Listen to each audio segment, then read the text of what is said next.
కరీంనగర్ నుండి శబరిమలకు మహాపాదయాత్ర ఉత్సాహంగా కొనసాగుతుంది. గడప నాగరాజు గురుస్వామి ఆధ్వర్యంలో చేపడుతున్న ఈ యాత్ర 36వ రోజుకు చేరుకుంది. తమిళనాడులోని సేలం అయ్యప్ప దేవాలయం నుండి బయలుదేరిన స్వాములు అంతలూరు అమ్మవారి దేవాలయానికి చేరుకున్నారు.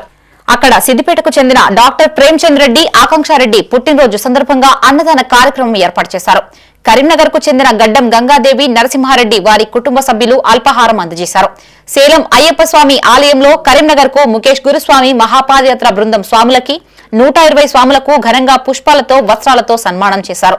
ఈ కార్యక్రమంలో డి సంపత్ గురుస్వామి, మధుసూదన్ గురుస్వామి, లడ్డు, శేఖర్ స్వామి, బిట్టు, నటరాజ్, హరీష్, పాదయాత్ర బృందం, భక్తులు తదితరులు పాల్గొన్నారు.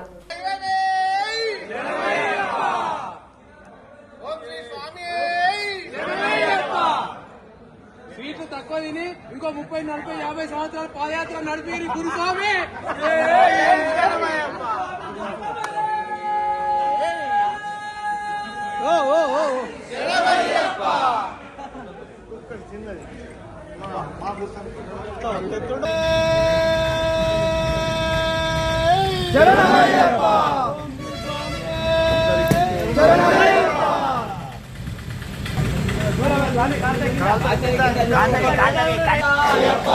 బ్రహ్మచారి కైమలవాత భక్తి వినివే అయ్యప్ప అయ్యప్ప అయ్యప్ప అయ్యప్ప అయ్యప్ప అయ్యప్ప మన్నించప్ప అయ్యప్ప